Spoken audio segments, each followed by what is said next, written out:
Hey, if you're new to my channel, then consider liking and subscribing. It would really mean a lot to me, and honestly, it'd make my day. If you already did, thank you so much.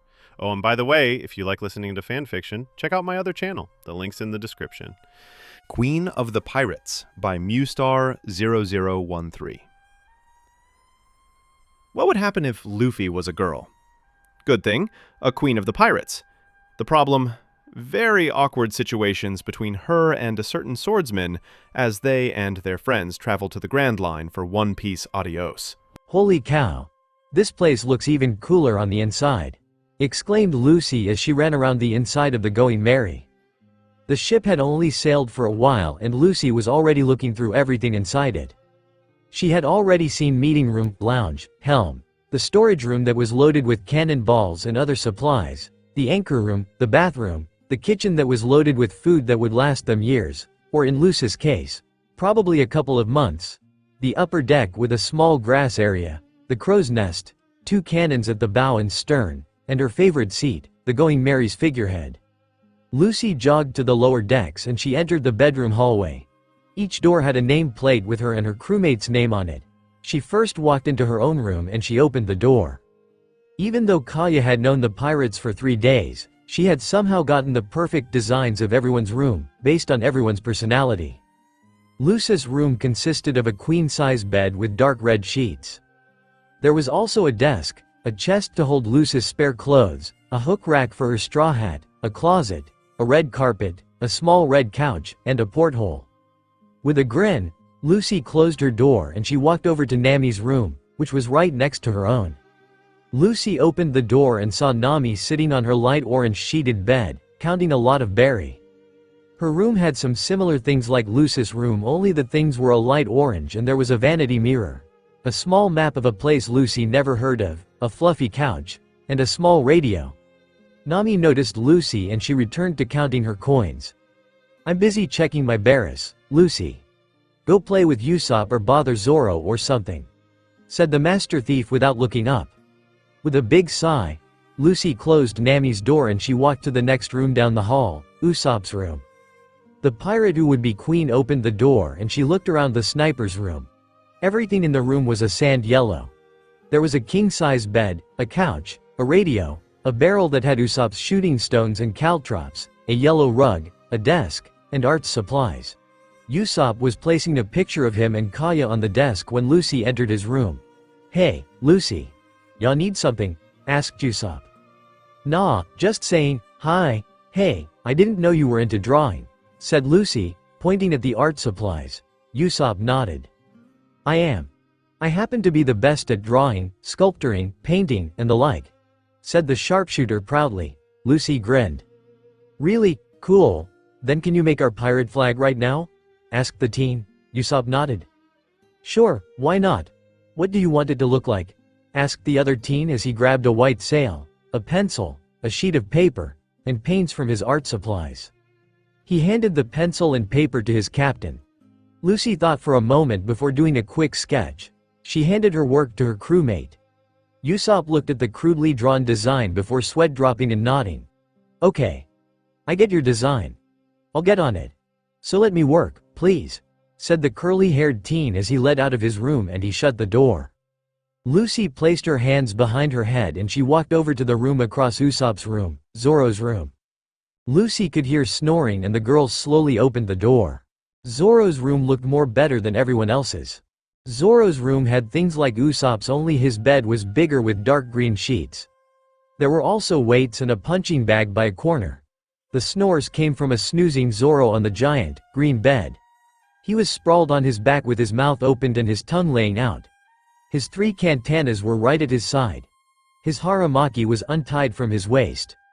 Lucy giggled and she was about to leave when she heard Zoro say in a whispering voice, "Kuina."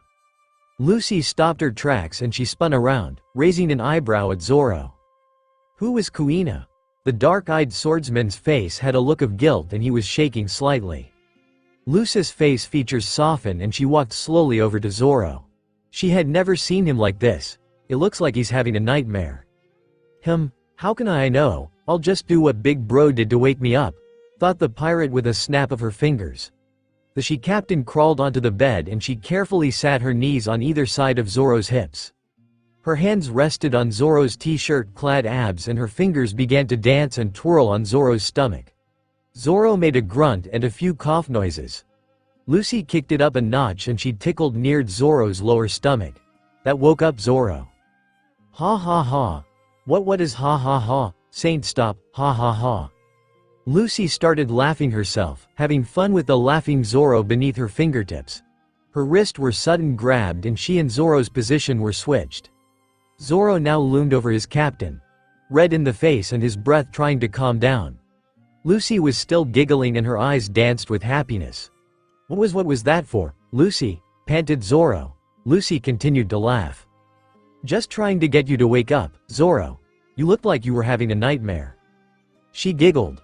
Zoro cocked his eyebrow, wondering what she meant. Lucy began shift on her back. Hey, Zoro, could you let go of me? I feel squished, said the female captain. Zoro blinked again before noticing the position they were in. Zoro's legs straddled his captain's hips and his strong hands held the girl's wrist above her head. The captain's straw hat fell off her head and Lucy's messy hair pooled around her head, almost resembling a black halo. The bottom buttons of her vest were opened and they revealed the girl's flat, tan stomach. Zoro flushed slightly and he scrambled off the girl in the blink of an eye. Lucy sat up and she fastened back her bottom buttons and she picked her hat off the floor. Once her hat was on her head, Lucy asked, "So, who's Kuina?" Zoro's mouth formed a thin line and his forest green eyes suddenly filled with melancholy. A depressing air surrounded him and Zoro turned his head away. "It's no one. Forget it," he said, his voice hinting sadness. Lucy shook her head. "Nothing is always a something and no one is always a someone, Zoro. I can tell that this Kuina person is more than just a no one. Please tell me," said the onyx-eyed girl. She suddenly took Zoro's hands in hers and she gave a soft smile. "Please?" she asked, her voice as soft as her smile. Zoro felt a sudden warmth in his heart as his eyes began to lose themselves in Lucy's. He felt like he could trust this girl with a piece of his past. "Okay. I'll tell you," he said. He slowly and reluctantly took his hands out of Lucy's soft and warm ones and he picked up his katanas, many memories passing through his head in an instant. Kuina was a girl I knew. A girl who wanted to be the world's greatest swordsman. She was a bossy, goody-goody, know-it-all, and overall tomboy who somehow became my best friend. When we first met, we didn't get along. As a kid, it was my dream to become the world's greatest swordsman. I could beat most adults and I was known a bit, only, I couldn't beat Kuina. She had trained with swords her whole life. After one fight, I felt that I had enough. So one night, I challenged her to a sword fight, with real swords. But, I couldn't win that either. Zoro suddenly looked embarrassed and his voice trailed off. What? Asked Lucy, placing a hand on Zoro's resting hand. Zoro stared at the smaller hand before continuing. I cried a bit and I told her my dream. She said she had the same dream but, she also said she could never attain it, said the samurai. Why couldn't she? Asked Lucy. Her father said that she couldn't have her dream because she was a girl. And Kuina said as she grew older, she would eventually grow weaker as she became more and more like a girl. I got mad then. It sounded like she was quitting. So I told her that one day, I would beat her because I would grow stronger, not because she was a girl. Then, we made a promise. We would see which one of us would become the world's greatest swordsman first. After that, everything seemed to be going right. She and ITS and we each got stronger and stronger. But then, that happened. Zoro frowned again and he looked at his lap. What happened? Asked Lucy, interested as ever. Zoro's shoulders shook slightly and his breathing went shallow. One day that seemed like every other day, I was training as hard as I usually did. 3 boys from Kuina's dad's sword dojo came. They looked like they had been crying. I asked what happened. They said that Kuina died after falling down a flight of stairs, whispered Zoro. Lucy took an intake of breath. Zoro's shoulders shook more and he suddenly felt his eyes welled up. He then shut his eyes tightly. He refused to cry. He refused to cry in front of Lucy. He swallowed, trying to hydrate his dry throat. After her funeral, I decided to continue my dream. For the both of us, So, I went to her father, and I asked for Kuina's katana. The Wado Ichimonji. The very katana I hold in my hand, said Zoro as he opened his eyes again and he picked up his one katana with its white hilt. He pulled the katana out of its hilt and he stared at its magnificent blade. This katana means the world to me. If I ever lost or broke it, it would feel like losing a part of me. The part that holds mine and Kuina's times together. It reminds me of my goal. No, it reminds me of my promise that I will fight for, till my last breath. Lucy stared at the stainless steel of Zoro's treasured item, then at Zoro himself. She gave a smile and said, "I'm glad that you said that, Zoro." "Why is that?" asked Zoro. Lucy's hand held Zoro's and she gave it a light squeeze. "Because I know that you will help me to reach my dream, just like I'll help with yours and Kuina's. You and I are best friends, too, right?" she asked. Zoro stared at their entwined hands, then to the black irises of his captain. With a half-smile, Zoro gave a firm nod. "Yeah, Lucy. I promise," he said. Lucy grinned and her hands slipped around Zoro's neck and she gave him a big hug, her head nuzzling at his neck. Zoro blushed a bit and his heart sped up. Then, he slowly placed his arms around Lucy's waist, hugging her back. Lucy pressed her cheek against Zoro's neck and she inhaled, smelling Zoro's musky and pine scent. Zoro's head rested on the captain's soft mop of raven black hair. Her head fit into Zoro's neck like a puzzle piece. Right now, it seemed like no one and nothing could break them apart. "Hey, Lucy, I'm finished with the ship's flag. I also got the sail and the crow's nest flag. You want to see it or what?" Lucy jumped out of Zoro's arms and she grinned. "I'm coming, come on, Zoro. Let's go see it, come on, come on, come on," cheered the hyperactive captain as she raced out of the swordsman's room. Zoro blinked before chuckling and shaking his head. He attached his katanas to his haramaki and he followed his overexcited friend. "Wow, you did an awesome job, Usopp. The sail is exactly how I wanted it to be," exclaimed Lucy as she grinned at the sail Usopp made. It was a classic Jolly Roger with a grinning face and a straw hat on top of the pirate's skull. The exact design was on the main sail of the ship and on the crow's nest flag. The whole crew was on the deck and they were admiring Usopp's work. Though the Jolly Roger was simple, it looked significant. Lucy suddenly raced to the upper deck and she threw a fist in the air. "Okay. We have 4 members of this crew, a Jolly Roger, and a ship. We should start getting to some business," she called. "Like what?" asked Usopp. Lucy pointed to the cannon at the front of the ship. "Let's practice using our cannon. You never know when we might need it," said the she captain. Nami gave a nod. "You're in luck. There's a coast around here we can use as a target field. Just aim the cannon west," said the navigator. Lucy smiled.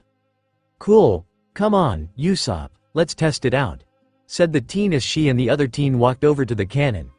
After a few shots here and there, Usopp had proven to be quite the ame. "That was cool, Usopp. Okay, for now on, you're the sniper," said Lucy as the crew sat at the lounge of the ship. "Fine.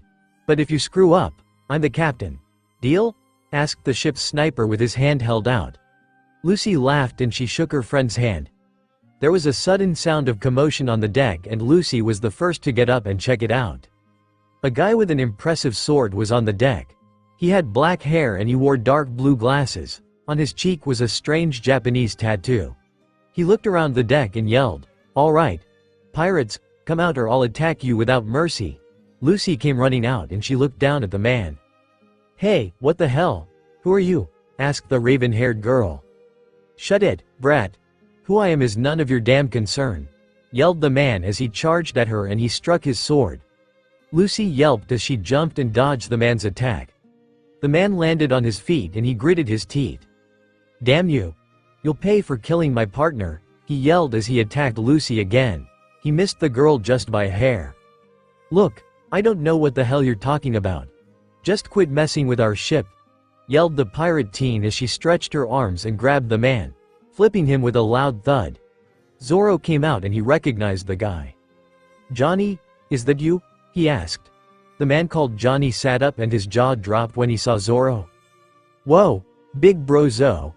What the hell are you doing here?" asked Johnny. Lucy tilted her head in confusion. Just what the hell was going on here? Zoro walked onto the deck and he arched a brow. What are you doing here, Johnny? He asked. Johnny sat on his knees. Better yet, what are you doing here, big bro Zo? Why are you on this pirate ship? Asked the attacker.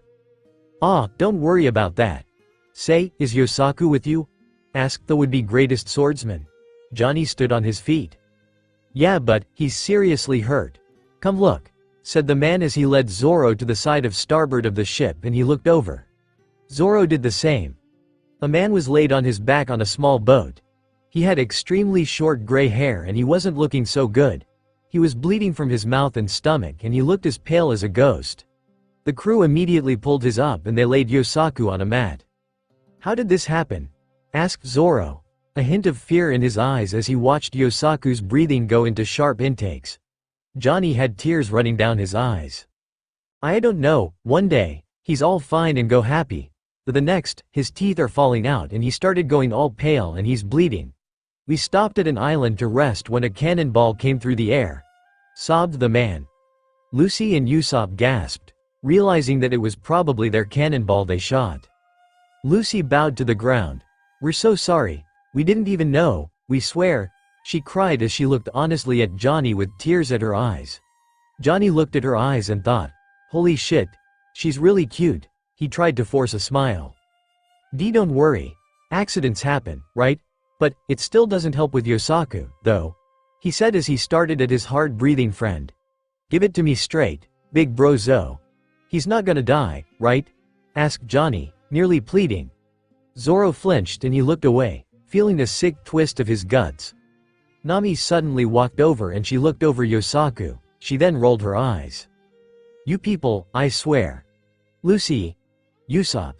There are some limes we have stocked in the kitchen. Go grab them. Now, said the brown-eyed girl. The two 17-year-olds nodded and they raced to the kitchen and back, 2 barrels of limes in their hands. Nami told them to squeeze the limes over Yosaku's mouth and let him drink the juice. The two did as they were told. He has scurvy. Don't worry, he's not gonna die, said Nami in a matter-of-fact tone. Ya mean it, cool, thanks, big sis, praised Johnny. Nami rolled her eyes again. No need for thanks. This is one of the most common diseases in the world. He must have gotten it due to lack of vitamin C, she said. Yosaku started twitching and groaning a bit. Lucy tilted a little of lime juice into his mouth. Here you go. Come on, please wake up.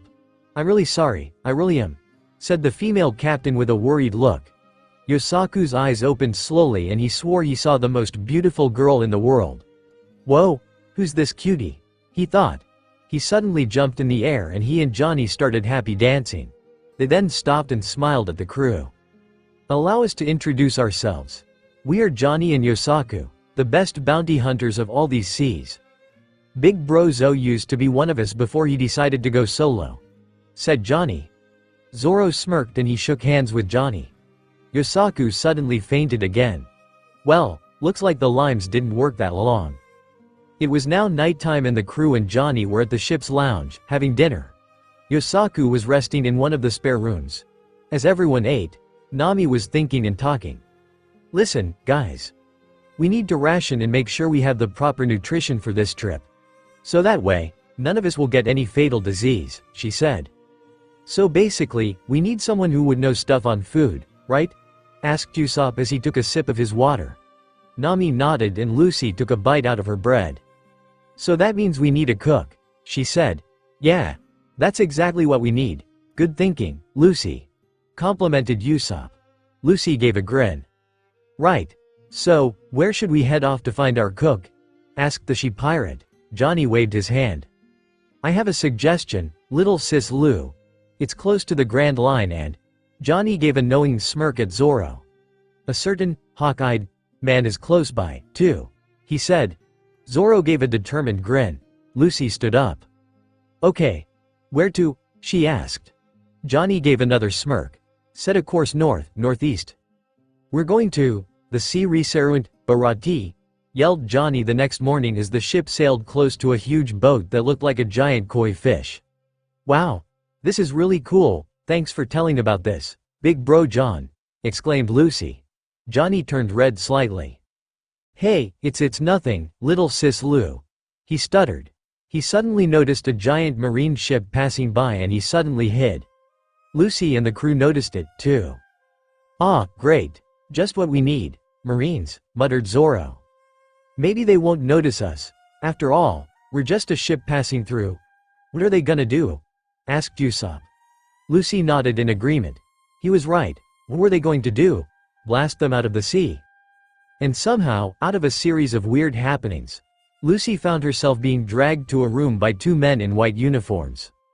When the Marines had attacked the Going Merry, Lucy had sent the attack flying back, only to ruin a part of the Barati. Lucy was shoved into the room and she now sat in front of a man with straw-colored hair and light gray eyes. He wore an expensive-looking chef uniform. The oddest things about him was that his mustache was braided and that he had peg leg. He looked very mad. Sir, this young lady right here is the one who started the fiasco, said one of the men. The blonde man looked at Lucy and the girl bowed to the floor. I'm really sorry, it was an accident, I didn't mean to do it on purpose. I really am sorry, apologized the raven-haired girl. She then noticed his wooden leg and she gasped. Oh God! Your leg! She cried in dismay. The man whacked her in the head. You brat!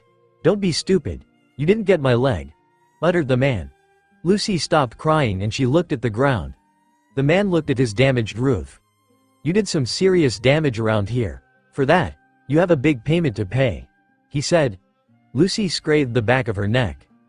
I won't ask ya to cut me some slack, but you have to know something. I'm flat out broke, she said. The man gave a knowing look. Very well. You'll just have to work for me, unpaid, for a whole year, he said. Lucy grinned and nodded. Okay. I'll work for you for a whole year. Wait. A whole year? No way. Meanwhile, right in the grand room of the Barati, a waiter walked over to a table with a bottle of wine and he poured the drink to the two customers he was serving. He stood by the two in case they needed anything else. The two people were a man and a woman. The woman was beautiful with pale blonde hair and the man had purplish pinkish hair and he wore iron knuckles. The two clinked their glasses and they drank. The man paused and he held his hand up slightly. This taste, there's no doubting it.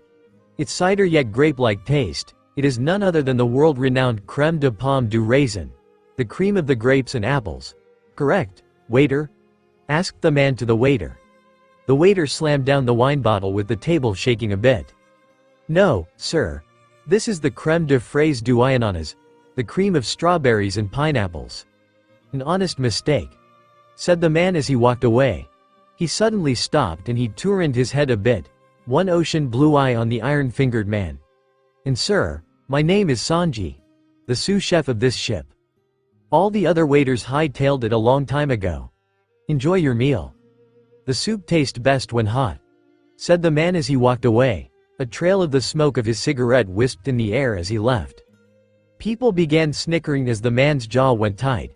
That bastard. How dare he embarrass me in front of my date? He shall pay, thought the man angrily. A bug suddenly crawled by and the man stepped on it. He smirked and he clapped his hands 2 times. Hey, waiter, why is there a bug in my soup? He called. Sanji walked back and he raised a curled eyebrow. He then smirked knowingly. Well, sir, it seems very obvious. I believe he is taking a swim. And it looks like he's drowning as well, he said coolly. Everyone began laughing at Sanji's joke. The man suddenly slammed down his food with white-hot anger. Sanji's look flattened and he had a sudden look in his eye. That soup, it took 3 days to prepare and we shipped in the most expensive spices in the world, just for a sick piece of shit like you, he muttered. The man snarled and he threw a punch with his iron knuckles. Sanji easily countered it. It didn't take long for the fight to invoke blood. Just then, Nami, Zoro, and Usopp walked into the restaurant, just as the fight was halfway through. Sanji. What the hell are you doing? That guy is Marine Lieutenant. Full body. Why are you fighting him? Yelled a man who walked over. He was bald with his scalp painted light blue and he had a muscular build. Sanji clenched his teeth. Shit like this man, don't deserve to taste food as good as ours. He muttered. Before the other guy said anything else, another man suddenly walked in. His hair was unkempt and granite gray and there was a gash at the side of his head. He walked in, sat in a chair, and he placed his feet on the table. "Bring me some food. Now," he said. Everyone stood frozen in their spots, wondering just who the heck this guy was. And if things didn't get any weirder than they already have, they just did. Lucy and the man she was with came walking down the steps. Everyone gasped, for they saw the most cutest sight they seen. Lucy was wearing a dark blue waitress uniform. The buttons were white and shiny and the lace was done in a doily style. Her petticoat reached her knees and it was ruffled at the hem. Her apron was cream white and tied in the back with a bow. She also wore white, knee-high socks, black strapped shoes, and a white, frilly headband. Held in her hands was her straw hat. She didn't look like she was enjoying wearing the outfit. Sanji looked at her and hearts formed in his eyes. "Hello, cute waitress," he thought as he drooled a bit. "What's going on here?" asked the man who was next to Lucy. The man with the bleeding gash waved his hand. "All I want is some food," he said. The blonde man raised an eyebrow and he gestured Sanji over. "Sanji, go and make some food. I don't know what the hell is going on, but a customer is a customer." "As for you," the man glared at Full Body. "Get out of my restaurant before I kick your ass into next year," he muttered. Full Body glared of the sea restaurant. The man turned to Lucy. "Young lady, escort this man outside. He needs to eat outside," he said. Lucy shrugged and she walked over to the bleeding man. She helped him on his feet and she led him outside. The man laid on the ground while Lucy sat next to him. A while later, Sanji came out with a steaming plate of rice and shrimp. "Here, eat up," said the blonde as he placed the food down and he sat next to Lucy. He gave her a sly smile. "Say, what's your name, young lady?" he asked. Lucy smiled. "I'm Lucy. That big guy back there is making me work for him and he made me put on this outfit. I wish he let me wear my vest, shorts, and hat," she said. Sanji arched his eyebrow. "Well, if you ask me, you look very adorable in this," he cooed. Lucy stuck out her tongue. "Nah, I still want my regular clothes," she said as she spun her hat on her finger. Sanji chuckled. "Cute, innocent, tomboyish, I'm starting to like my day today," thought the sous chef with a grin. The two suddenly heard sobbing and they turned to see the man with a gash crying and eating his food. I'm sorry for crying. This food is the best I've ever had in my life. I was gonna starve. Thank you so much," cried the man as he ate. Sanji blew cigarette smoke. "Don't thank me, thank Zeph. He's the one who told me to feed ya.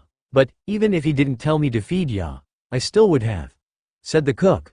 Lucy gave a smile. "Wow, you really are a cool chef and guy, aren't ya?" she asked. Sanji grinned. "But of course, miss. Lucy, I always help those who are in need of a meal," he said. "I'm glad to hear that. 'Cause I'm in need of a chef. Wanna join me?" she asked. Sanji raised his curled brow. "Huh?" he asked. "Ya see, I'm a pirate captain and I'm looking for a chef to join my crew," explained Lucy. "I see," said Sanji. Lucy played with the hem of her petticoat. "This place means a lot to you, doesn't it? Like, how you beat up that weirdo," she said. Sanji nodded. "Yeah, I like it here. Just as much as Zeph does. He used to work for pirates before even owning this place. He takes pride in letting customers of all kinds coming to eat his food. Pirates included. That's pretty much why all the waiters left," said the blonde. Lucy snapped her fist. "Ah, so that's why the old guy wants me to work for him for a whole year.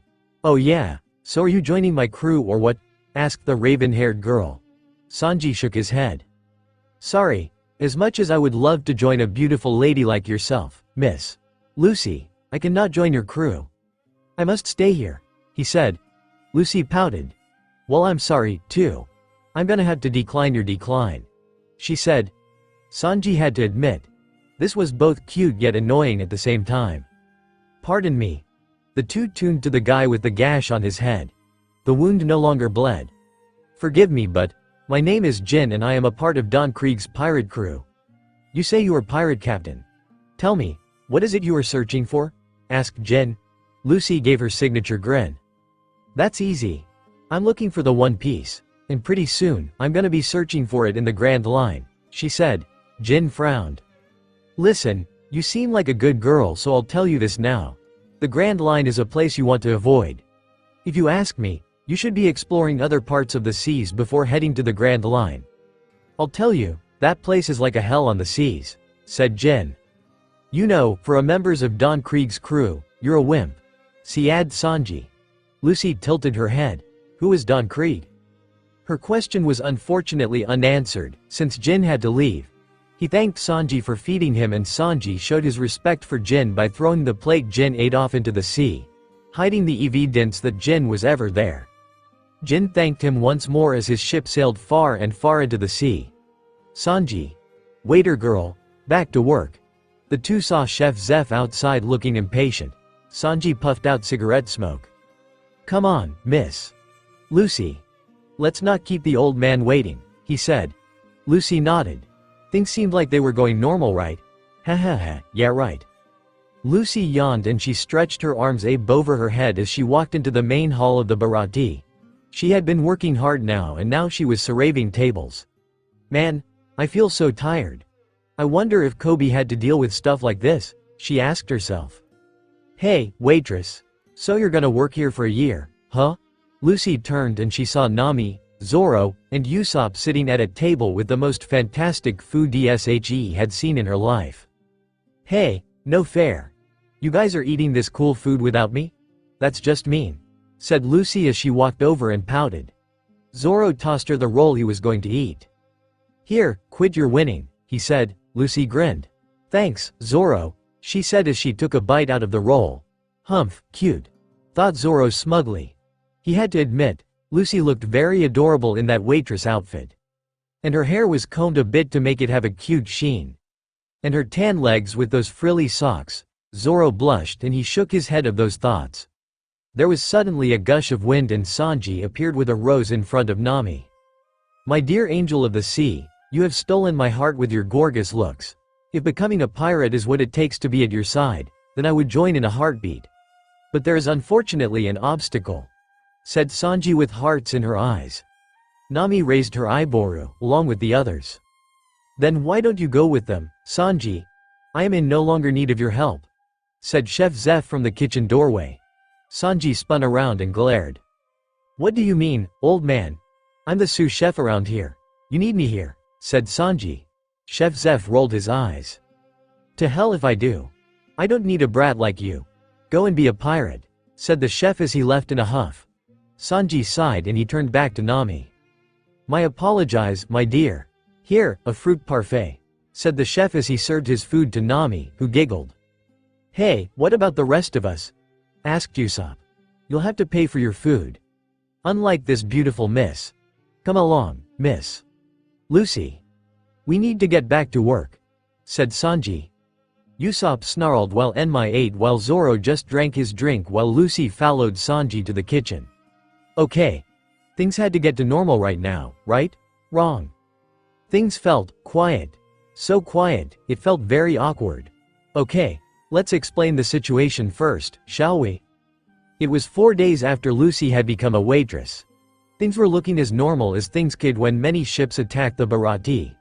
It was led by Don Krieg, Jin's captain. He demanded food for his crew, which Chef Zeph had no choice but to serve. A fight also broke out and then, Jin suddenly came, telling everyone to stop the fighting. That's when everything got quiet. Lucy and his crew, the chefs, everyone, was silent. Jin was breathing heavily and he looked like he was in a lot of pain. I'm sorry, Chef Sanji. I never thought it would turn out like this, gasped Jin tiredly. There is no need for apologies. Everyone did what they thought was right, said Chef Zeph. Everyone stared at him. I know what many of you are thinking. I sound like I'm siding with Sanji. That I accept these pirates I see before me. Well, none of you seem to grasp what Sanji and I see. For what we see, is what we only know, he said. Everyone remained silent until Lucy remembered something. Say, Jin. You said that we had some things to worry about if we ever go to the Grand Line. What did you mean? She asked. Jin suddenly looked frightened and he started shaking. Our ships, all those years ago, at least 50 of them, were destroyed by one man, he whispered. Everyone gasped. He was kidding, right? That man, no, that monster. We barely made it out alive. It all seems like some horrible and terrible nightmare. His eyes, sharp and golden as a hawk's. It was like he was the devil himself, whispered Jin in a scared tone.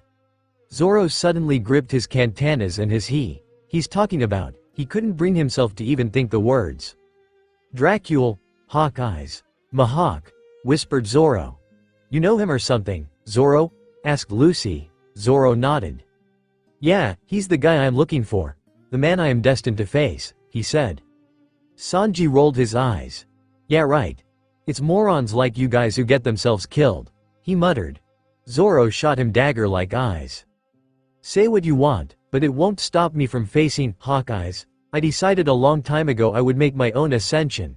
Till I became the world's greatest swordsman, he said. Lucy grinned.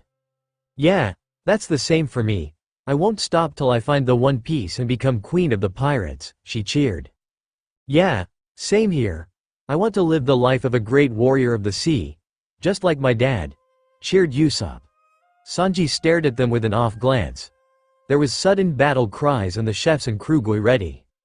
They're coming, muttered Zoro. Everyone looked to the open door. Everyone flinched and the whole boat started swaying violently. What the heck was that? Exclaimed Lucy as she ran outside. Zoro and Usopp followed her as well. They saw Don Krieg's main ship being destroyed. It was sliced into pieces. They heard sudden shouts and the three saw it was Yosaku and Johnny. They told them that Nami had stolen the ship, with everything in it. They couldn't believe it. Enmai wouldn't do something like that, right? Zoro suddenly noticed that everyone was staring in one destination and he did the same. He gasped, not believing what he was seeing. A boat was sailing toward them. It was shaped like an altar and candles with green fire were on it. The man sitting on the boat had shadow black hair and golden coal-red eyes. He wore a red and bulk coat with an open vest. On his head was a big hat with a green fluff. Behind his back was something that looked like a gained cross. Zoro shook his head as his heart began to beat fast. No way, it's him, Hawk Eyes. Zoro could have sworn he felt his heart leaping out of his throat. There he was. The man who was known as the world's greatest swordsman sitting on his coffin-like boat, slowly sailing towards Don Krieg's destroyed ship. The dark green-eyed samurai gulped and he tried to find his breath. Lucy noticed Zoro's sudden trembling form. She looked where Zoro was looking. Hey, Zoro, who's that? She asked. Zoro clenched his fist. That's the man I've been looking for. People call him Hawkeyes. Mihawk, whispered the three sword-wielding man. Lucy's face went neutral and she lowered her head slightly. So that's Mihawk, she muttered, her voice sounding a bit serious. Zoro gave a nod. Yeah, he's known as the world's greatest swordsman, he said. Zoro suddenly gave a smirk. Huh, I never thought this day would come so soon. It's time to fulfill my promise, thought the green-haired swordsman. Mihawk's boat came to a stop and he surveyed the area with his golden eyes. Zoro stepped up and he grasped the handles of his katanas. Your sword is quite impressive. To do damage such as this, said Zoro as he gestured to the ship's remains. Mihawk folded his hands on his lap. Perhaps, he said curtly. Zoro gave another smirk and he curled his fingers around the Wado Ichimonji. So it's true. You're the world's greatest swordsman. I set sail for one reason and one reason only, to meet you, said the swordsman as he untied the bandana of his arm. Mihawk arched a brow. And what is your goal? He asked. Zoro tied his bandana around his head and he gave a determined grin. To beat you, he said. Mihawk gave a smirk. How foolish, he said, taunt wavering in his voice. Zoro pulled out his prized katana and he gave a smirk. It had been a while since he had a good showdown. Mihawk suddenly appeared on the same remains of wood Zoro stood on. If you are, in fact, a confident swordsman, then you should see the disparity in our abilities before we cross swords. I must ask you why you challenged me. Could it be your courage? Or simply your ignorance? Asked Mihawk. Zoro gave a sharp laugh. My ambition drives me. Also, I made a promise that I intend to keep, he said as he clenched his prized possession between his teeth, along with his two other weapons in his hands. Go, big bro Zo. Show him what for, cheered Johnny. Yeah, give him a medal to the medal, yelled Yosaku. Man, this is gonna be something. Huh, Lucy? Lucy? Asked Usopp, noticing that his captain had gone suddenly quiet. The would-be queen had her arms crossed and she was looking intently at the two swordsmen, her eyes not daring to move to another location. You may be well known in the East Blue, however, it means nothing at all to me. That sea is the weakest out of the four, said Mihawk as he pulled off the cross he was wearing around his neck and he revealed it to be a small dagger. He gave a disappointed look. Pity. I have no smaller swords than this to defeat such a weak opponent as you. He mocked. Zoro's teeth clenched on his katana. I had it with this damn attitude of yours, he yelled as he charged at the black-haired swordsman. Mihawk didn't even move. You have no idea who you are up against, he said bluntly. Zoro gave a slash with his swords. Onigiri, he yelled as his swords slashed. Everyone gasped when they saw Mihawk's small dagger easily block the three blades. Zoro's eyes widened in surprise. How? He asked through his teeth. I don't get it, how could he have just deflected my katanas with just a pocket knife? He can't be this strong, can he? No, I will not give up. I made a promise and I plan to keep it, thought the swordsman as he slashed at Mihawk with full fury. Everyone was watching with amazement. It seemed that no matter how hard he tried, Zoro's three katanas could not pass by Mihawk. Mihawk gave one simple slash and he hit Zoro square in the jaw.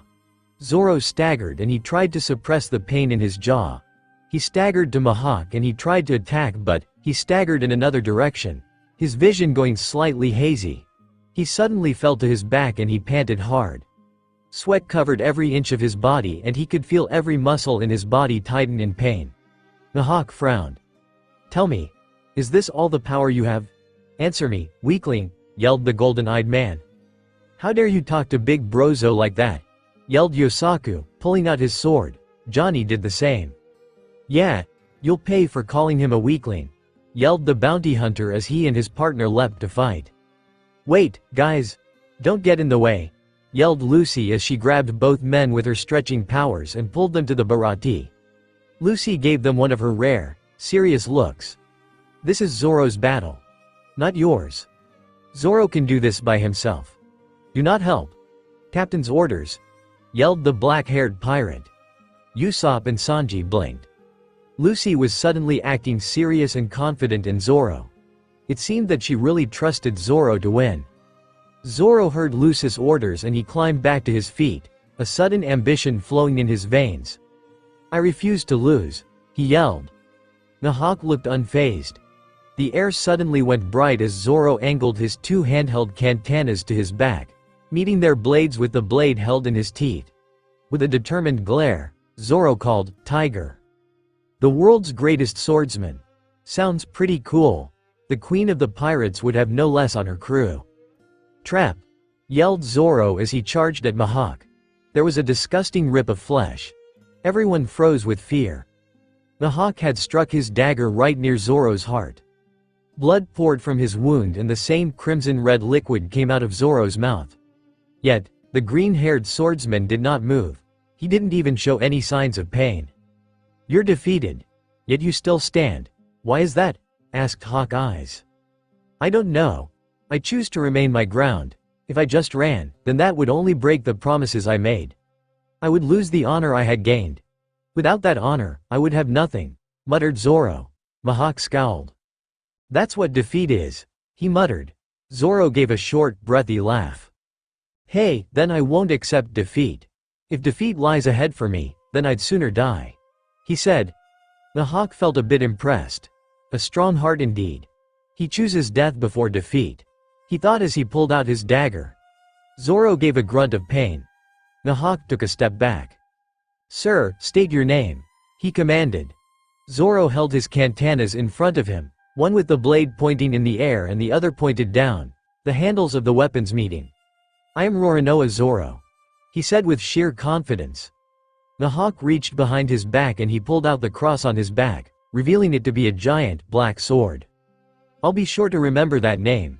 No one with skills such as yours has come this far.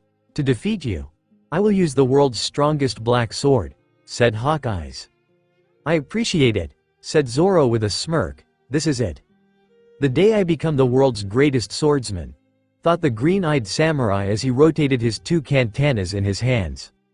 Everyone held their breath. He couldn't be using the 3 swords style secret technique. 3,000 worlds, yelled the swordsman as he charged at Mihawk with lightning speed. Mihawk charged with the same speed and he met Zoro halfway.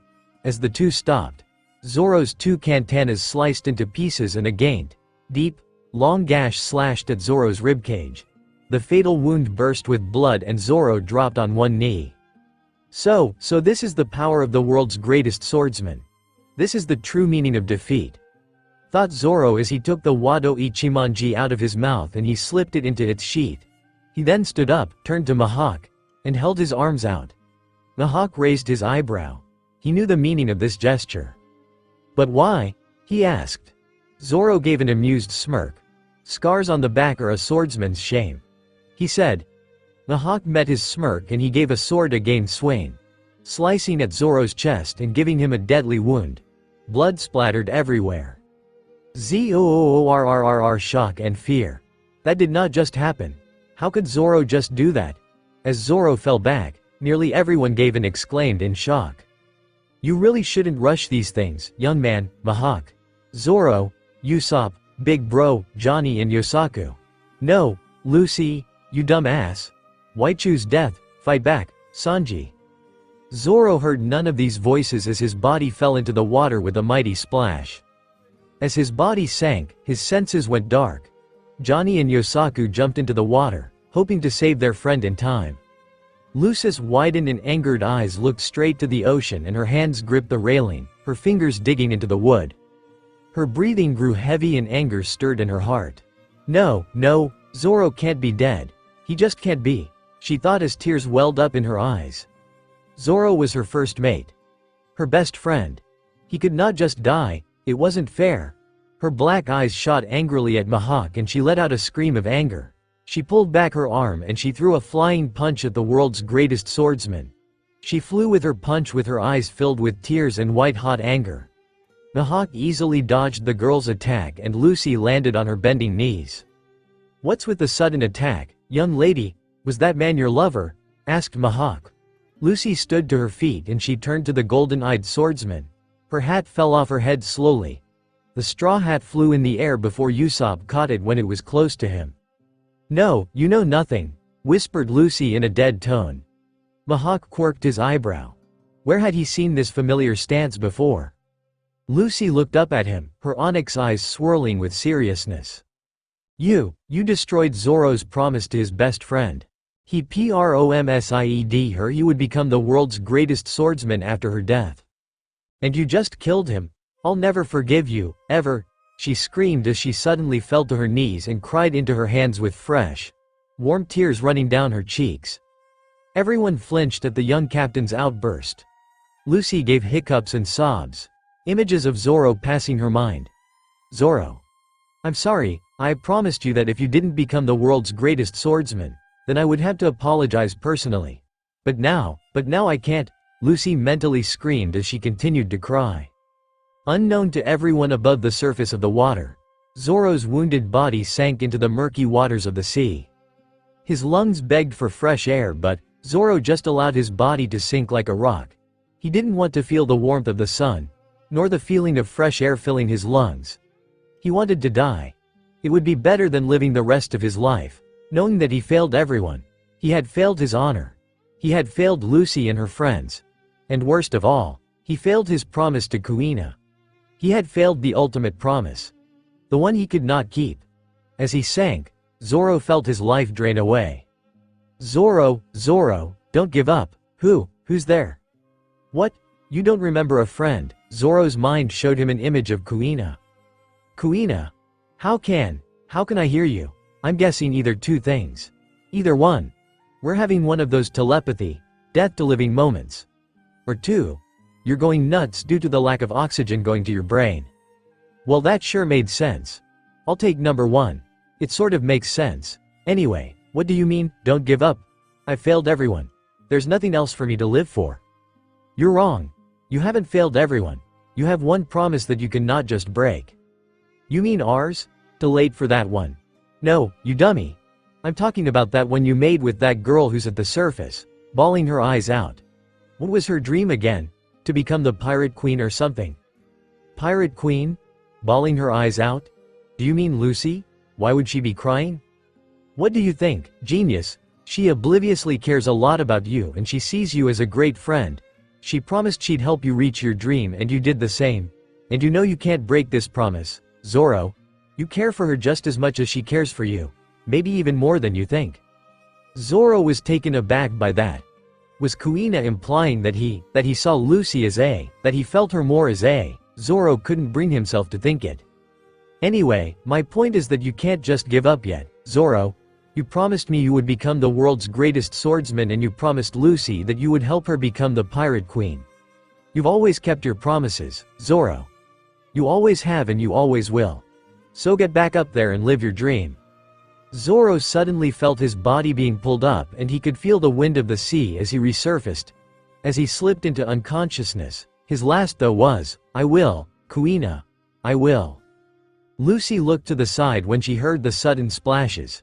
Her eyes shined with relief as she saw Johnny and Yosaku swim Zoro to the Barati and helped him to the ship. The she captain placed her hand on her thumbing chest and she took a big sigh of relief. Thank God, he's okay. He's okay. She whispered as she closed her eyes slowly and tears of happiness cascaded down her flawless cheeks. As Zoro got looked over by Usopp, Mihawk crossed his arms and he lifted his chin.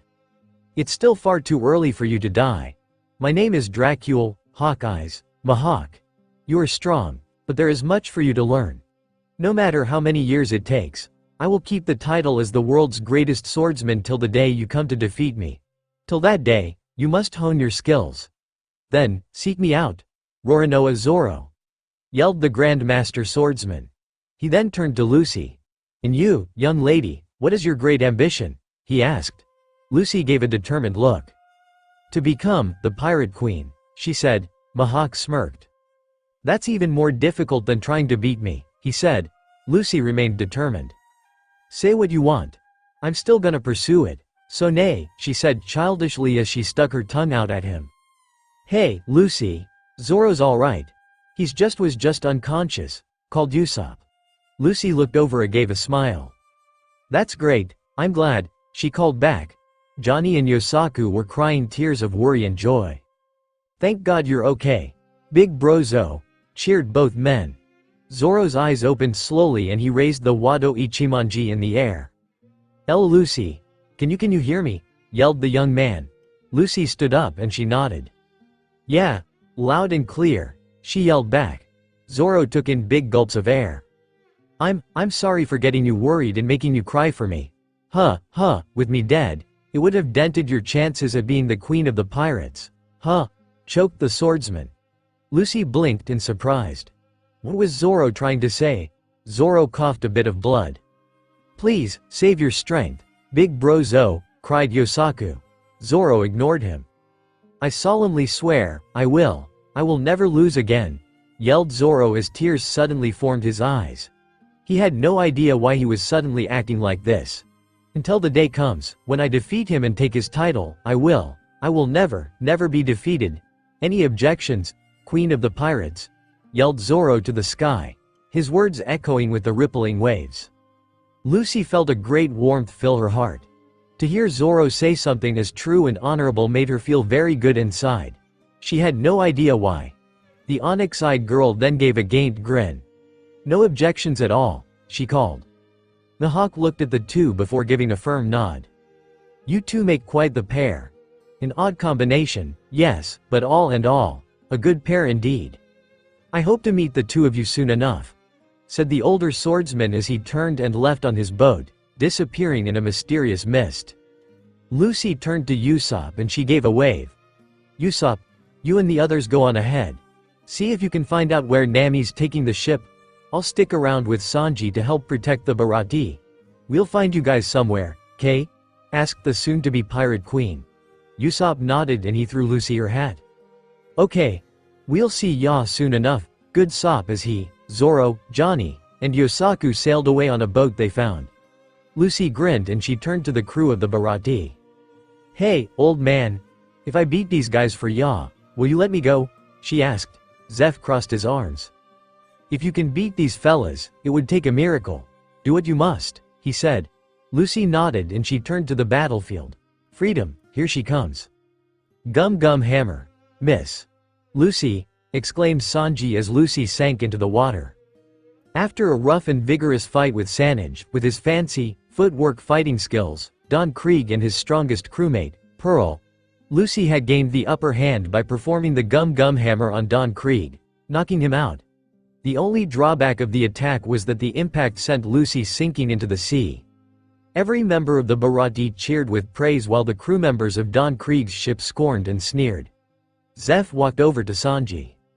Well, are you going to save her or not? Asked the old man. What do you mean? Asked Sanji. Idiot boy. Because of her devil fruit powers, she can't swim, said Zeph. Sanji's eyes widened. What? You could have told me sooner, old man, he yelled as he took off his shoes, socks, and black coat and he dived into the water. He swam and swam into the dark depths of the sea, searching for any signs of the she captain. He swam deeper and deeper until he saw Lucy. Her foot was snagged by a large rope and she wasn't moving. The young chef swam over to the young girl and he tugged at the rope desperately. He could feel his lungs tighten for air but he refused to let go. He now understood why Lucy and her crew fought for their ambitions. The will to see their dreams was strong and they didn't give a damn if they had to die for them. With great strength, Sanji pulled Lucy free and he helped her to the surface. Sanji took gasps of air and he shook the unconscious Lucy. Come on, Lucy. Please don't die on me. Please, begged Sanji. He then swam her over to the remains of the Barati and he helped her onto the deck. He turned the girl to her back and he began shacking her. Lucy, goddammit, wake up, please. Lucy, let me see your beautiful eyes. Let my ears hear your songbird-like voice.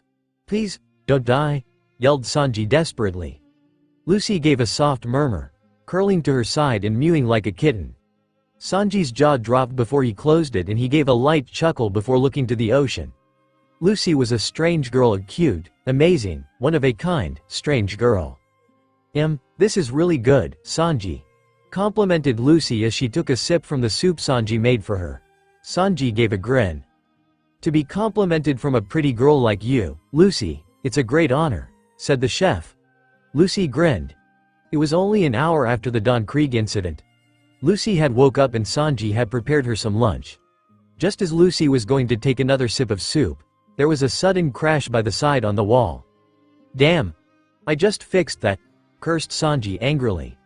The smoke from the crash cleared and it revealed to be Yosaku in the mouth of a shark. That was random, said Lucy bluntly. After helping Yosaku out of the shark, Lucy helped him to a chair. What happened, big bro yo? Asked the she-pirate gently. Yosaku looked down at his lap. We went after Nami, just as you asked. We couldn't catch up but, we found out where she was heading. And I'll tell you this. The island she was heading to could be a big risk. We really need your help, little sis Lu, muttered the bounty hunter. Lucy gave a firm nod. Okay. I sort of get what you're saying. Let's head out, she said. Yosaku nodded and he followed her onto the deck. Wait, called Sanji suddenly. Lucy stopped in her tracks. Sanji lit a cigarette and he stuck it between his teeth. I can see that your dream is impossible and hard. Then again, so is mine, said the blonde sous chef. Lucy turned her head slightly. And what would your dream be? She asked. Sanji was silent for a moment before saying, to see the all blue. The legendary ocean where all four oceans meet. Any chef would dream to cook there. Believe it or not, that's the old man's dream, too. When I was a kid, me and him got stranded on an island. I hated him because he was a pirate back then and he was the one who raided the ship I was on. We went on separate spaces on the island and I soon ran out of the food I had saved. When I tried to steal the old man's share, I found out he had nothing. I also found out he had cut off his own leg to save my life and I found out that he wanted to see the all blue, too. That's why I live on this ship. For me and the old man, well, you could say he's like the dad I'd never had, finished the blonde. Sanji then looked up with a serious look. So Lucy, you think you have one more spot on your crew? He asked. Lucy blinked before letting out the biggest grins she had and she sprang onto Sanji, giving him a giant hug. Yes, yes, yes, thank you, thank you, thank you, cheered the black-haired captain. Sanji gave a sappy smile and he twirled the girl in his arms. The feeling in his heart was warm. It was a feeling you would get from hugging a sister. That sort of surprised Sanji. Usually, when he hugged a woman, which was always followed by a giggle or a punch in the face, he would feel a great love for the girl. But with Lucy, it was just a mild warmth. Nothing more. Sanji placed Lucy down and he smirked at the crew of the Barati. There you go. I quit. That's what you guys wanted all along, right? He asked.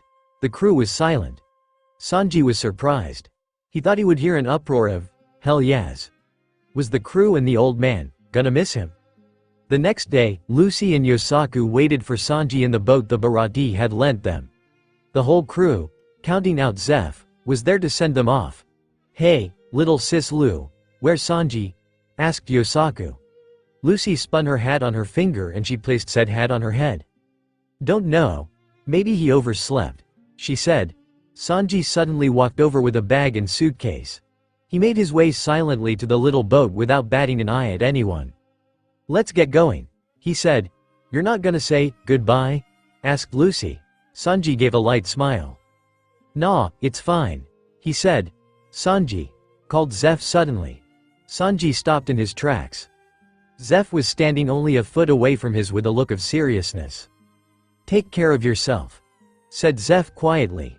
Sanji's lips suddenly began to quiver and his eyes were suddenly forming tears. Faintly in his mind, Sanji heard a few words he hadn't heard in a long time. It doesn't matter what sort of person walks through our doors. If they are hungry, then they will be fed. We will feed anyone who has a starved stomach. Because we can make that happen, Sanji. That is our will. That is the dream that you and I share. It is the dream that bonds us. Zeef! Sanji suddenly yelled as he turned and hugged the old man like a child to a parent. Tears furiously ran down face and he was clenching his jaw so much that it hurt. Thank you, old man. I owe you my life and I have no way to repay you. Thank you for being as kind as a father would be to his son. So thank you, cried Sanji. Zeph had tears going down in his own eyes and he hugged Sanji back. The crew of the Barati gave tears themselves and they ran over to the two, joining in a giant hug. Lucy and Yosaku smiled at the sight. They all looked like one big, happy family. Sanji broke away from his crew and he hopped onto the small boat. As the vessel sailed, Sanji waved with tears still in his eyes. Goodbye. I'll miss you all. I promise to come back someday. I promise, he yelled. The crew waved back frantically and Lucy and Yosaku joined in the waves. With a grin, Lucy turned around and pointed to the sea. Okay. Let's set sail. Let's find out where Nami went. Okay. Yosaku, where's the place Nami's heading? Asked Lucy. She, Sanji, and Yosaku had been sailing for a bit and the weather was looking very pleasant. Yosaku wringed his hands slightly. She's going where the sawtooth Arlong is, he said grimly. Lucy and Sanji were silent for a minute before Lucy asked. Who the hell is he? Yosaku fell anime style and then stood back up. What, you never heard of Sawtooth Arlong? He asked in shock. Sanji blew smoke from his cigarette. No, do we need to know who he is? He asked in a slight, bored tone. Yosaku crossed his arms. Well, yes. Yes you do. He is a fishman who, in the past, has destroyed anything in his path along the Grand Line, said the painted skull man. Sanji raised his eyebrow. Fishman? He asked. Lucy tilted her head.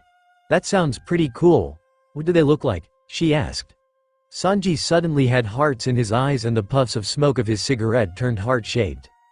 I don't know about the guys but, I hear the fish woman of Fishman Island are real beauties, he said. Lucy suddenly pulled a sketch pad that came out of nowhere and she quickly drew a picture. She showed her work as a messily drawn fish-like creature with many limbs. Do they look like this? She asked. Sanji threw his head back and laughed. No. Ha ha ha.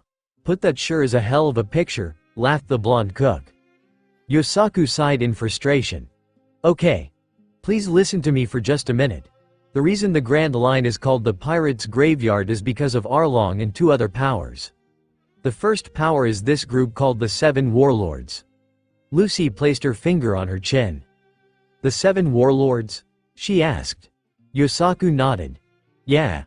They're a group of pirates who are authorized by the government, confirmed the bounty hunter. Authorized by the government? Why would any pirate want that? Asked Sanji. For protection. The government and the Seven Warlords are on easy terms. The warlords give some of their treasures to the government and the government lets them live. A lot people think of them as dogs of the government, but good luck trying to say that in front of one of them. They're seriously strong. Dracule, Hawkeyes. Mihawk happens to be one of them, said Yosaku. Lucy grinned. Really? How cool, I can't wait to meet the 6 others, she said excitedly. Yosaku decided to continue his explanation. Anyway, the next of the powers is Arlong. He's destroyed over 20 towns in the Grand Line without mercy. He's one of the most feared pirates ever with the bounty of 20 million berry. He said. Lucy let out a long whistle. Huh, that sounds pretty impressive. I wonder if I'll get the chance to fight him, she said, looking at the sky. What, little sis Lu, you'll get yourself killed if you fight him. Do you even know how strong he is? He asked. Lucy shrugged. Nope. But, I guess I'll find out when we get to the island, she said. She then rubbed her stomach. Hey Sanji, you think you can start on lunch? Pretty pleased with meat on top? She asked, giving a puppy dog look and pout. Sanji instantly melted. Oh, of course, Lucy, what would you like? He asked. Meat right off the bone, please, she said. Sanji nodded and turned to Yosaku. You want something, too? He asked. Yosaku sighed. It looks like his warnings weren't getting to his young friends. He might as well get something to eat. It looked like today was gonna be a long day.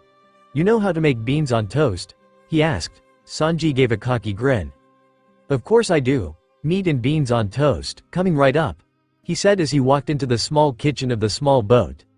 Lucy noticed Yosaku was a bit quiet and she patted his shoulder. Come on, don't be sad. He said he'd make the food. What's to be sad about? Asked the captain with innocence sparkling in her gem-like eyes. Yosaku looked to the sky. Oh, if only the young captain knew what she was going to be up against. Okay. How did I get myself into this shit? Thought Zoro as he looked at 2 strange men who had him tied up. Their skins were at odd, dull colors and they looked like fish-human hybrids. He closed his eyes and he slowly recalled the events that took place a few hours ago. He, his fellow bounty hunters, and Usopp had docked on the island. Zoro had his wounds fixed and the group decided to split up and search for Nami. The swordsman had ran up to the 2 strange creatures. They caught him easily because he was still hurt from battling Mihawk. They tied him up good and tight and they had taken away his katanas. As the boat they were on came to a stop in front of large, wooden gates, one of the hybrids called, "Open the gates." We have a prisoner on this vessel. The gates slowly opened and the boat sailed in. The boat entered a courtyard that had 3 large pools and fancy-looking fish statues. Zoro could spot many other fish hybrids with razor-sharp teeth and dark and clay-smooth skin. The boat slowly came to a stop and a dark, deep voice chuckled. The owner of a chuckle was a fish-human hybrid with a muscular build. His skin was a light blue and he almost resembled a great white shark. His fingers and toes were webbed and there were gills right at the sides of his neck. He had messy, midnight black hair and black, beady eyes. The most distinctive thing about him was his saw-like nose. The shark man gave an evil smirk at the Roronoa, showing his sharp, needle-like teeth. Shahaha. Okay, Pew Man, what is your reason for coming here? Asked the shark hybrid. Zoro glared at him. He could tell from the get-go that this guy was bad news. I'm looking for a girl, fish shit, he muttered. The fish man gave another grin. You got some guts for insulting me. Us fish men can wipe out you Pew Mons with just one snap of our teeth. We can breath both on and off land and we have 5 times the strength of you puny Pew Mons. So get this through your thick skull and into that prune you call a brain. You will most certainly die at my hand. He boasted. There was a sudden sigh of annoyance and a woman walked out of her hiding place in the shadows. Your boasting is really starting to annoy me, Arlong, said an all-too-familiar voice. Zoro's eyes widened as he watched Nami walk right next to Arlong. Arlong waved his wrist. "Please, Nami, you know I wasn't talking about you.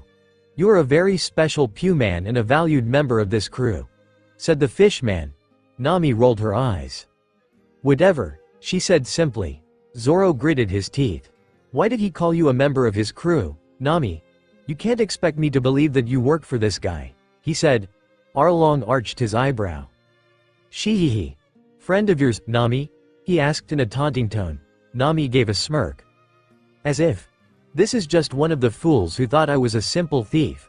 Too bad he came all the way here just to find out that I was just more than that," she said as she walked over to Zoro and looked down at him. Zoro's mouth formed a thin line and his eyes narrowed. "So this is who you really are. And here to think that I thought you would only go as low as to joining a rookie pirate captain," he muttered. Nami gave a devious look. "Well, I guess you thought wrong.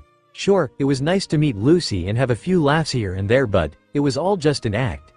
And you fell for it so easily," said the traitor as she pointed her left shoulder and revealed a blue tattoo in the shape of a swirling swordfish. "That's right, Zoro. I am the navigator of the Arlong pirates," said Nami evilly, her eyes hiding the real truth. Zoro began to ground his teeth. This bitch. How could she had us all fooled from the start. Damn it. Why? To betray us. And to Lucy. Lucy trusted her and now this. I'll never forgive this witch, thought the swordsman angrily as his blood sizzled with anger. Nami smirked in satisfaction as she watched Zoro's face twist into anger, betrayal, and hatred. Well. Look who's finally putting the pieces together. That's right. I used you guys right from the very start. I knew I could fool you all. Aspect naive and goody-goody to see the hearts of others, said the carrot top smugly.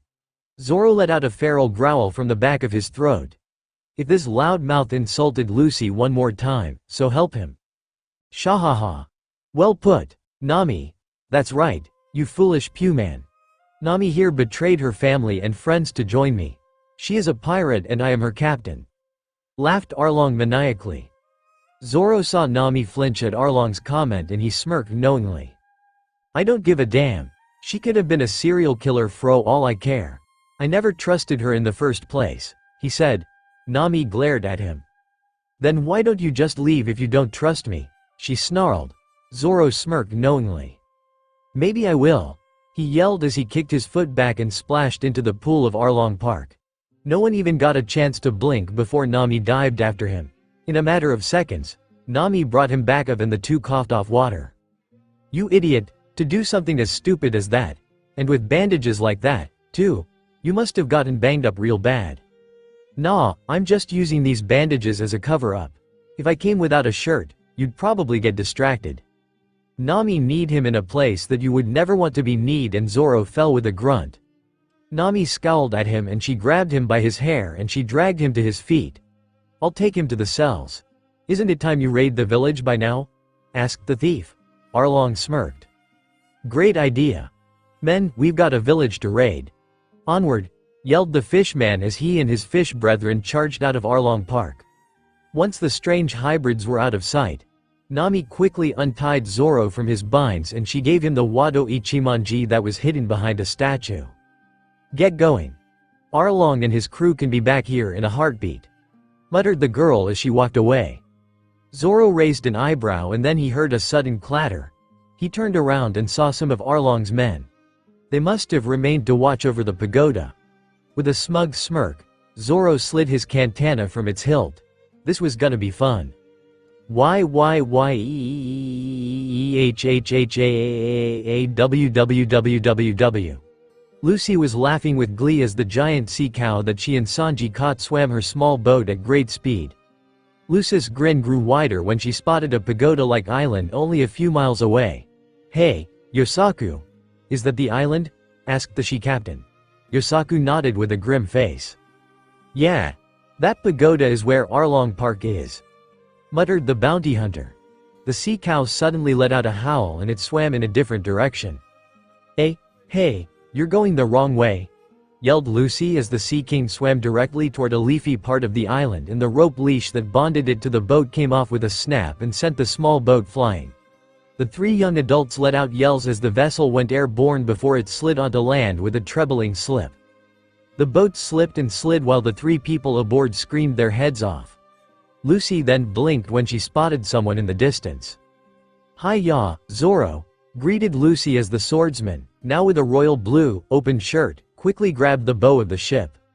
He looked up at his captain with a questioning brow. The boat suddenly came to a stop with an ear-piercing screech and it sent both captain and first mate flying into lush plants. Zoro grunted at the impact on his back and his eyes went shut. His head went into a tailspin and he then felt something warm on his forehead and he smelt the faint scent of vanilla. His eyes opened and they widened to the size of dinner plates as he saw Lucy's forehead against his own. The bridge of Lucy's nose coursed with Zoro's and Lucy's small hands were against his abs and her legs were at either sides of his hips. Zoro bit the inside of his cheeks as his face flushed red and a hot feeling warmed up his lower stomach. Stay calm, ordered Zoro's conscience as Zoro placed his hands on his captain's shoulders and gently shacked her. Get up, Lucy," muttered the red swordsman. Lucy opened her eyes and they met Zoro's. Lucy could smell and feel Zoro's warm breath and the girl suddenly felt her stomach tighten. She sat up, feeling something rush into the inside of her cheeks, not knowing that it was a light blush. "Whoops, sorry, Zoro," she stuttered. Zoro raised his eyebrow at Lucy's sudden shyness but he decided to shake it off. "It's fine. Nice entrance, by the way," said the samurai. Lucy gave a grin and laughed. "Yeah, you missed a lot. There was great food, and a giant sea cow, and—" "Hey Lucy. You alright?" Sanji popped his head over the side and he gasped. He quickly grabbed Lucy by her arm and he pulled her up, holding his arms protectively around her and he scowled at Zoro. "How dare you? Trying to coax someone as innocent as my captain into dirty things. Are you okay, Lucy? That brute didn't take your purity, did he?" cooed the blonde as he tenderly stroked the girl's raven locks. Zoro felt steam fume through his ears. That perverted presenter had better get his arms off the young captain or else he'd find a sword shoved right up his. "What's purity? Can I eat it?"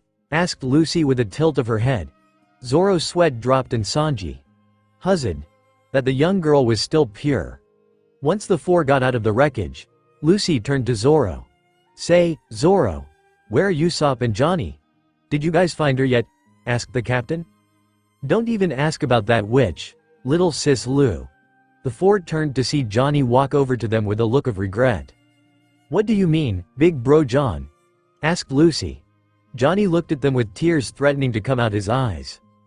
"Because Nami murdered big bro Uso, that's what I mean," he yelled and he began trembling. Everyone gasped. "He was kidding, wasn't he? I saw it with my own eyes. She stabbed him. Just like that. She had us all fooled all along. She used—" "Shut up. Don't you dare say that about Nami. She would never kill anyone. You're lying," screamed Lucy as she grabbed Johnny by the front of his shirt and lifted him off the ground without a break of sweat. Her eyes were submerged in anger and she bared his teeth. "You really believe that?" Lucy's face of anger dropped and she turned to see Nami standing a few feet away with crossed arms and a pole in her hand. Lucy placed Johnny down, spun around, and gave a small smile. "Nami," she said happily. The redhead frowned. "What are you doing here?" she asked. Lucy's smile dropped. "What do you mean? We came here to get you. You're our friend," said the black-haired pirate. "Friends? You're so naive, Lucy. There's not such things as friends. I only used you because you helped me gain some cash. But now that I have what I need, I don't need you anymore. So why don't you go and scram before I decided to kill you?" said Nami with a flat tone. Lucy blinked in astonishment. Her eyes darted to Nami's bandage-wrapped hand and she tipped her hat. "So that's how it is, huh?" she asked as she laid back into the dirt of the ground with her hat covering the upper half of her face. "What are you doing, little sis Lu?" asked Johnny. Lucy rested the back of her head with her arms. "I'm gonna take a nap. You can say what you want, Nami, but I'm not gonna leave. You're still my friend. You and I both know that," said the onyx-eyed girl as she drifted off into the world of dreams. Nami glared at the girl's stubbornness. "Fine, go to sleep. I hope you get killed while you're dreaming," she shouted as she spun around and ran away. The area was silent for a while before Yosaku cleared his throat. "So, now what should we do?" he asked. Zoro looked at the sleeping Lucy. He knew how stubborn she was and he knew she wasn't going to leave the island without that witch of a navigator. He sighed, crossing his legs under him and taking a seat on the ground. "I don't know about you guys but, I'm staying here. I gotta protect this brat in case she goes off and tries to do something stupid," muttered the swordsman. The two other bounty hunters looked at him and Johnny shook his head. "Fine. You guys can stick around here but, I'm leaving. I don't want any part asses wearing man." Yosaku nodded in agreement and the two left with small goodbyes. Zoro sighed and he saw Sanji sit on the other side of Lucy. "So, you're staying?" asked Zoro. Sanji lit a cigarette and he nodded. "Yes. She's my captain now. I can't leave her. Besides," Sanji gave him a sly grin. "God knows what would happen if I left her here with you," he said smugly. Zoro glared and he suddenly looked shark-like. "Are you implying something or what, you pervert?" he yelled. Sanji had a look that could rival Zoro's. "Don't play coy, mossball head, I know what you're up to. You just want Lucy all to yourself," he yelled back. Zoro snarled and he pulled out his katana. "Dumb ass. You're the one who had his hands all over her only a while ago," snapped the swordsman. It was a surprise that Lucy hadn't woken up from all the yelling. Both men leapt in the air, Sanji with a flying kick while Zoro with his weapon. They didn't notice a dead sniper coming their way and crashing into them. Lucy woke up and she gasped as she saw Usopp lying on the ground. "Usopp, thank God you're okay," cried the captain as she nearly hugged him to death. "Can't breathe," yelled Usopp as air barely got through his throat. Lucy giggled and released him. "I knew it. I knew Nami didn't kill you. She would never do something that evil," said the team captain happily. Usopp brushed dirt dust of his overalls. "You're right, Lucy. Nami never did kill me. When she tried to stab me, she actually stabbed her own hand. It looks like she made me do a fake death so that I could escape," said the sniper. Zoro nodded. "I get it. That would explain why her hand was wrapped in bandages," he said. Usopp nodded as well. "Yeah, it seems that she has a deal tied with Arlong. It's something that makes Nami just stay with him," he said. "You got that right." The four pirates turned to see a 20-year-old girl. She had short, purple-blue hair and dark, blue-green eyes. She wore curvy, dark blue tattoos on her right arm and light pink lip gloss graced her lips. "Who's the chick?" asked Lucy. "That's Nami's older sister, Nijiko," explained Usopp. He had met the girl when the boat had docked on the island. "Wow. No wonder she's so hot," cooed Sanji as he looked like a drooling wolf. Nijiko walked over to them slowly. "If I were you guys, I'd take Nami's warning and leave this place immediately," said the older sister. Zoro crossed his arms. "Listen, as much as this guys want to leave this place, Zoro jerked his head in Lucy's direction, "doesn't want to. And as a first mate, I must, unfortunately, stay with her," said the swordsman. The other two nodded in agreement. Nijiko looked at the group and she gave a light smile.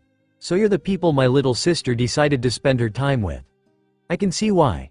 You're as persistent as—" Nijiko suddenly stopped herself, her eyes darkening with regret. "We're as persistent as who?" asked Sanji. Nijiko leaned on her heels. "Someone who meant the world to me and Nami. You guys want to know it?" asked the dark-eyed woman. Lucy shook her head and she walked past her. "Nah, I don't want to hear about Nami's past. I'm gonna take a walk. See ya," said the she-captain as she walked away, ignoring Usopp's and Sanji's yells. Lucy walked for a while before she noticed a group of fishmen on the road. One looked like an octopus. The other, a ray. And the last, a man with shy blue skin and anteater-like lips. Lucy didn't bat an eye at them as she walked past them nonchalantly. "Hey, cute girl. Wait up," yelled the octopus man. Lucy stopped and she turned. She pointed to herself. "Huh? Ya mean me?" she asked. The octopus man nodded. "Yeah, who are you? You're not from around here," called the hybrid. Lucy crossed her arms behind her head. "What's it to ya?" she asked. The fishman blinked stupidly. "Well, it's just that we don't get much visitors around here," he said. "Ah, well my name's Lucy. I'm just passing through. See ya, gents, said Lucy with the tip of her hat, and she began her walk away. The fishmen decided to ignore her, thinking that she wasn't going to be a hassle. Boy, were they wrong. Lucy had now found herself in a small village called Kokoyashi. She was sitting under a palm tree and she was pondering about what she just saw. A group of Marines, along with a strange old man in a captain's uniform, walked through the town with no good faces. But that wasn't what caught the young pirate's attention. Oh no, it was the pinwheel that was perched on the man's head. Pinwheel, huh? She asked herself, remembering the simple, spinning toy. The girl then grinned. Hey, I know what my next move is, she said in a sing-song voice. She suddenly heard pleas of help and the girl got to her feet. She spotted a group of people and a person with familiar, orange hair. What happened? Nijiko's been shot. It's Arlong's fault. He and the Marines are on good terms. He lied to Nami. Lucy jogged over and she spotted Nijiko, lying in the pinwheel man's arm and with a bullet wound in her abdomen. She was panting heavily and she looked pale. The young pirate looked at Nami and she carefully placed her hand on the redhead's shoulder. Nami, are you oh? Lucy fell to the dirt with a heavy thud. Everyone around them gasped. Lucy slowly sat up and she placed her hand on her cheek. Wincing slightly on the bruise Nami's hand left her.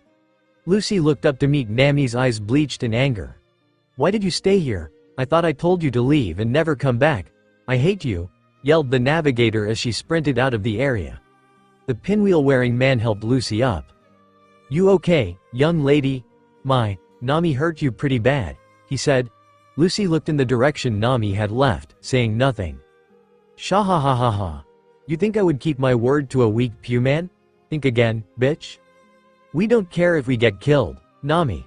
The only thing that matters is that you leave this island. No one deserves the life you had to endure. Nami collapsed to her knees, the words that she had heard echoed in her mind. She could feel her body tremble with fear. She hadn't trembled this much since, that day, she knew what was going to happen. Genzo, the pinwheel-wearing man, and many other villagers were off to try and get rid of Arlong for her. The thief knew that they would all be killed. Why did this happen? She never wanted anyone she loved and cared for to get hurt. She heard Arlong's murderous laugh in her memory and her eyes suddenly gave a ballistic glare. In quick swoops, Nami grabbed a nearby dagger and she stabbed her arm repeatedly, right over her Arlong tattoo. She screamed angrily with anguished tears, wanting that cursed mark to drain away with her gushing blood. She wanted it off. She wanted to die. Before she could permanently damage her arm, a sudden hand grabbed her dagger-wielding arm. Nami froze and she turned her head ever so slowly over her shoulder. Lucy, she whispered. The raved-haired pirate stood behind Nami, a frown on her lips and a bandage on her bruised cheek. With her free hand, Lucy pulled the bloody dagger out of her friend's hand and she threw it in a random direction. Lucy slowly dropped Nami's hand, not saying a word. After a long and uneasy silence, Nami asked in a hoarse voice, "What do you want? You know nothing about this. About me. You don't know how much has happened to this innocent place. You don't know what we've lost." "You're right. I know nothing about this place," said Lucy in an emotionless tone. Nami gritted her teeth and her hands turned into pale fist. "I told you to leave this place. This place has nothing to do with you," muttered the redhead, her shoulders trembling and her eyes forming more tears. Her fingers met the dirt under her and she clawed her fingernails into the ground. "You're right. You told me and I didn't listen," said Lucy, staying in her spot. Nami angrily clawed at the dirt, sending dust clouds at Lucy. "Then leave. Go away. Why did Lucy stay? I hate you, don't you understand? This had nothing to do with it at all. Go away, go away, go away." Nami clawed at the dirt one last time before breaking down into tears. She whimpered and sobbed, her body shaking madly and her face getting red with anger. Lucy made no move to walk away, or console. Nami cried into her dirt-covered hands for a moment before turning her head to Lucy. With a pleading tone, she whispered, Lucy, help me." Lucy lowered her head and she gave a shadow-covered look. She slowly removed her straw hat from her head and she plopped it onto Nami's. "Of course. I'll help you, Nami," whispered the onyx-eyed girl as she turned and walked ahead. She stopped and bended her legs.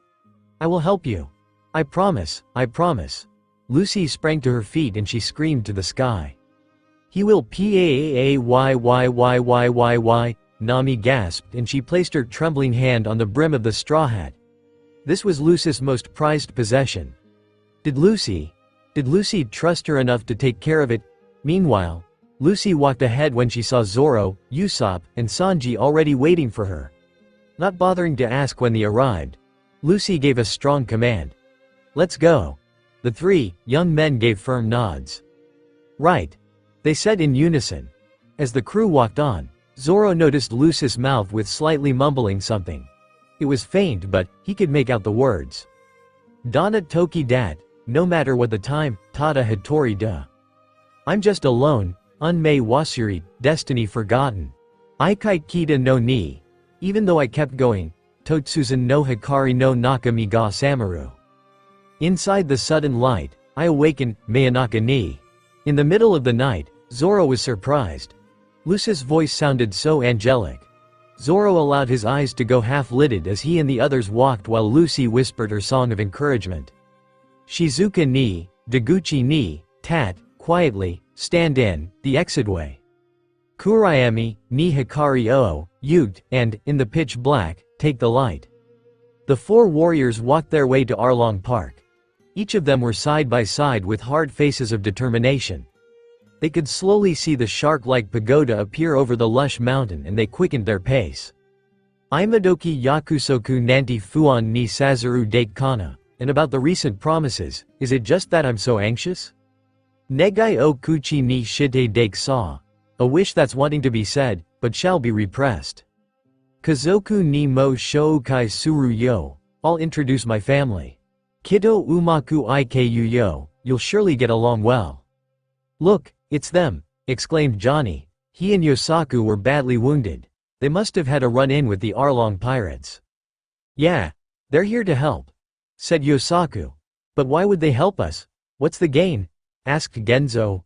Johnny gave a knowing smile as the pirates came closer. That's just how they are. Make sure to remember their faces and names. Usopp, the sniper. Sanji, the cook and fighter. Roronoa Zoro, the first mate and swordsman. And Monkey D. Lucy, the captain and future queen of the pirates.